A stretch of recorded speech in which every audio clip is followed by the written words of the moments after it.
तो नंबर एवढा काही सर्वांना माहिती झाला पाहिजे की प्रत्येकाने कुठं कुत्र मेलंय, कुठं काय प्रॉब्लेम झाला किंवा कसलाही प्रॉब्लेम असेल तर त्या प्रॉब्लेमसाठी त्यांनी तक्रार त्यांना करता आली पाहिजे जसं सर्वसामान्य माणसाला.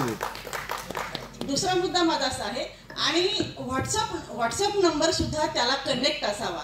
म्हणजे जर कुठं पाणी फुटलं असेल, काही किचड झालं असेल किंवा काहीही प्रॉब्लेम झाला असेल तर त्याचा फोटो सुद्धा काढून लोक टाकतात, तर तेव्हा तो व्हॉट्सअप नंबर सुद्धा त्याला असला पाहिजे. हे झाले 2 मुद्दे.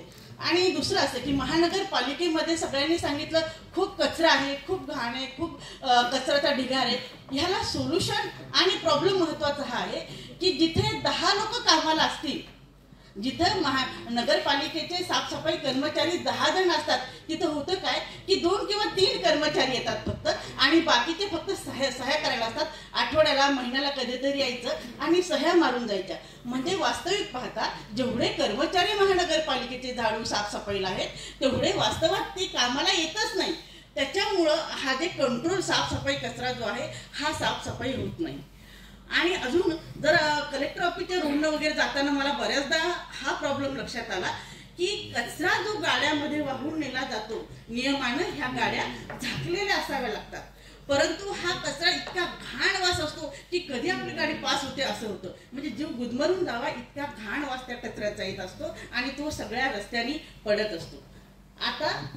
आता ही जी मीटिंग झाली ही मीटिंग किती लोकांना माहिती आहे? आता मला एखाद्या पत्रकाराने सांगितलं आपलं राहुल मुळे म्हणून मला माहिती झाली. ह्या मीटिंगचा प्रचार आणि प्रसार पण होणं आवश्यक होतं. म्हणजे सगळ्या लोकांचे जे काही प्रॉब्लेम आहेत हे लोकांचे मांडता आले पाहिजे.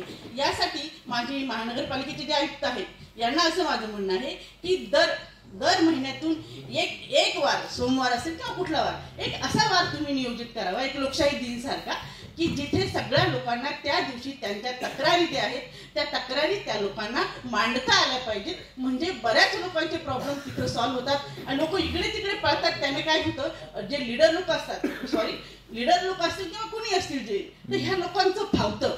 हे लोक जे आहेत हे पैसे घेऊ कामं करतात आणि सर्वसामान्य माणसाची फार म्हणजे कुचंबना होते तिथे. दुसरा माझा शेवटचा विषय असा आहे की मी आपल्या जे उपायुक्त मॅडम आहेत ते चांगलेच आहेत नक्कीच, नो डाऊट, परंतु त्यांना मी एका विषयामध्ये भेटले, अपंगाच्या विषयामध्ये, आणि त्यांना विचारलं मी की महानगरपालिकेने अपंगासाठी काय काय केलेलं आहे. फक्त 5वा जे इन्कम होतं महानगरपालिकेचं त्याचा 5% जो असतो हा दिव्यांगासाठी राखीव आहे. मात्र हा कुठल्याही प्रकारे त्याचा उपयोग केला जात नाही. आता मला आजही 2 जणांचा सिंधी काळेगावच्या 2 अपंगाचा मला फोन आला होता. म्हणे मॅडम आम्हाला 2 जणांना घरकुल मंजूर झालेले परंतु आमच्याकडे जागा नाही. तर मॅडमला सुद्धा मी सांगितलं तर घरकुल मंजूर झालेलं असेल आणि ह्या लोकांकडे घरकुलासाठी जर जागा नसेल तर यांना दीनदयाळ योजनेअंतर्गत घरकुलासाठी जागा घेण्यासाठी सुद्धा पैसा महानगरपालिका देऊ शकते. तो पैसा तसा त्यांनी द्यायला पाहिजे, तो महानगरपालिका देत नाही. आणि मॅडमकडे कुठल्याही माझ्या प्रश्नाचं उत्तर नव्हतं की महानगरपालिकेनं दिव्यांगांसाठी आतापर्यंत काय केलेलं आहे.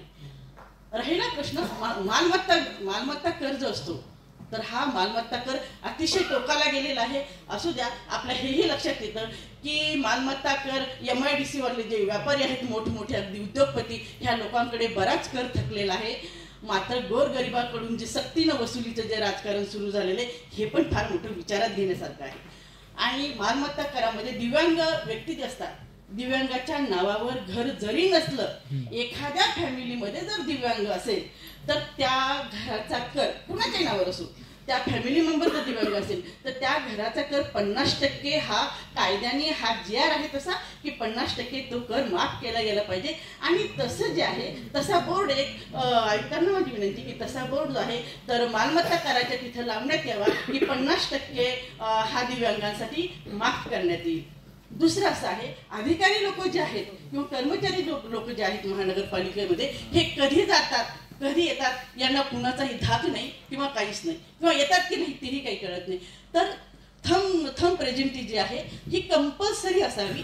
प्रत्येकाने थंब प्रेझेंटी येताना आणि जाताना सुद्धा ती असावी, म्हणजे हे लोक किमान थांबतील.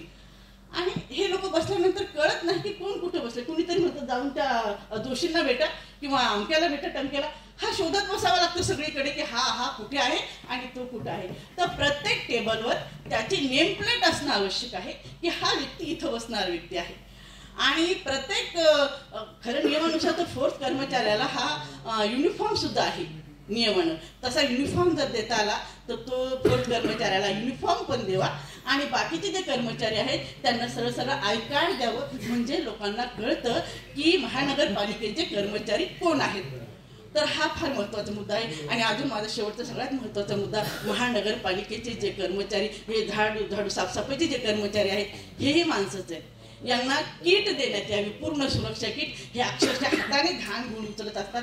यांना संपूर्ण किट पाण्यात उतरत असतील, गटारात उतरत असतील तर यांना जे जे आवश्यक असतं हे तात्काळ वितरित करण्यात यावं. एवढ्या माझ्या सगळ्या विनंत्या आहेत आणि ह्या मान्य होतील अशी अपेक्षा आहे. नसेल तर मी मान्य करून घेईल.